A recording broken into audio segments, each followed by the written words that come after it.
Hello বন্ধুরা, এই দেখুন এই মুহূর্তে একটা ভূমিকম্প হয়েছে, অনেক বড় ভূমিকম্প হয়েছে। 10 তলা বিল্ডিং ফেটে গেছে, নিচ দিয়া ফেটে গেছে। এই দেখুন, ভালো করে দেখুন।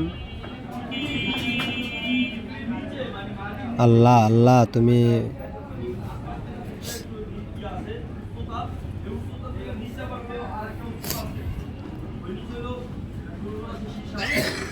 আল্লাহর কেরামত বোঝা বড় দায়।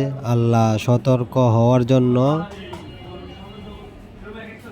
এই ভূমিকম্পটা দিয়েছে। যাই হোক, এখনো সময় আছে, আমরা সবাই নামাজ কালাম পড়ি।